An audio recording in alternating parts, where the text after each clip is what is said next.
123 మున్సిపాలిటీల్లోని 2996 వార్డుల్లో ఎన్నికలు జరగనుండగా మొదటి రోజు 890 మంది వివిధ పార్టీలకు చెందిన అభ్యర్థులు 902 నామినేషన్లు దాఖలు చేశారు. బీజేపీ నుంచి 169, సిపిఐ నుంచి 8, కాంగ్రెస్ నుంచి 382, ఐఎంఎం నుంచి 3, బీఆర్ఎస్ నుంచి 258 నామినేషన్లు కలిపి మొత్తంగా 902 నామినేషన్లు దాఖలయ్యాయని అధికారులు తెలిపారు. అయితే ఇదే అంశానికి సంబంధించి ఎన్ని నామినేషన్లు వేయడానికి ఇంకా రాబోతున్నారు, ఇంతవరకు ఎన్ని అయితే దాఖలయ్యాయి అనే విషయం మీద చర్చించేందుకు, అలాగే దానికి సంబంధించిన కంప్లీట్ డీటెయిల్స్ అందించేందుకు మా ప్రతినిధి సవీన్ లైవ్లో ఉన్నారు. సవీన్, చెప్పండి, ఎట్లా ఉన్నాయి, అసలు ఏ విధంగా వస్తున్నారు ఇవ్వడానికి, నామినేషన్లు దాఖలు చేయడానికి?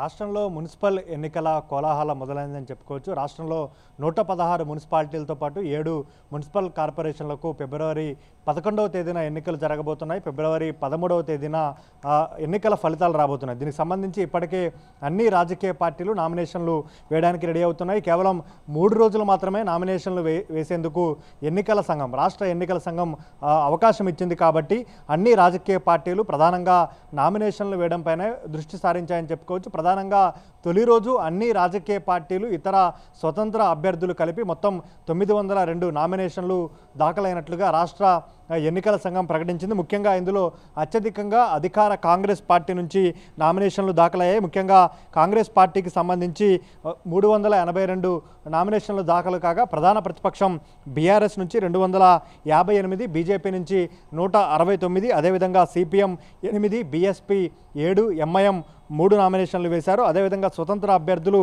55 మంది తమ నామినేషన్లు దాఖలు చేశారు. ముఖ్యంగా నామినేషన్ల గడువు కేవలం 30వ తేదీ వరకు ఉండటం మాత్రమే. అన్ని రాజకీయ పార్టీలు పొత్తులు విషయాన్ని పక్కన పెట్టి ముందు నామినేషన్ల ప్రక్రియ పూర్తి చేస్తే ఆ తర్వాత పొత్తులు మాట్లాడుకునే విషయంపై దృష్టి సారించాలని ప్రధానంగా ఫోకస్ పెట్టినట్లుగా తెలుస్తోంది.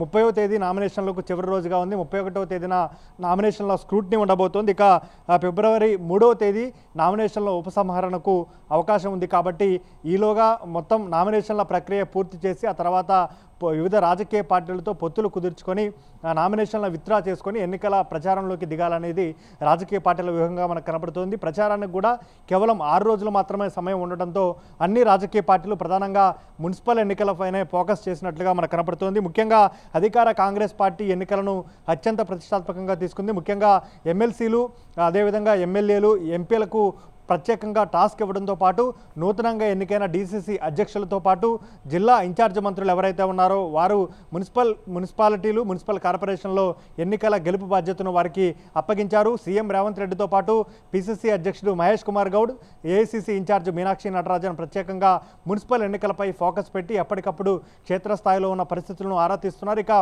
ఫిబ్రవరి 1వ తేదీన విదేశీ పర్యటన ముగించుకొని సీఎం రేవంత్ రెడ్డి హైదరాబాద్ రాబోతున్నారు. దీంతో ఫిబ్రవరి 2వ తేదీన రాష్ట్ర మంత్రులతో మున్సిపల్ ఎన్నికల ప్రచార తీరు, మున్సిపల్ ఎన్నికల్లో కాంగ్రెస్ పార్టీ అనుసరించాల్సిన వ్యూహాలు, ప్రచారం, రాష్ట్రంలో ఉన్నటువంటి తాజా రాజకీయ పరిణామాలపై చర్చించబోతున్నారు. ఫిబ్రవరి 3వ తేదీ నుంచి మున్సిపల్ ఎన్నికల ప్రచారాన్ని సీఎం రేవంత్ రెడ్డి ప్రారంభించబోతున్నారు. ఫిబ్రవరి 3వ తేదీన మిర్యాలగూడ పట్టణంలో మున్సిపల్ ఎన్నికల ప్రచారం ఉంది. 4వ తేదీన కరీంనగర్ జిల్లా జగిత్యాల కేంద్రంలో మున్సిపల్ ఎన్నికల ప్రచారంలో రేవంత్ రెడ్డి పాల్గొనబోతున్నారు. ఇక 5వ తేదీన రంగారెడ్డి జిల్లా చేవెళ్ల నియోజకవర్గ కేంద్రంలో రేవంత్ రెడ్డి ప్రచార సభ ఉండబోతోంది.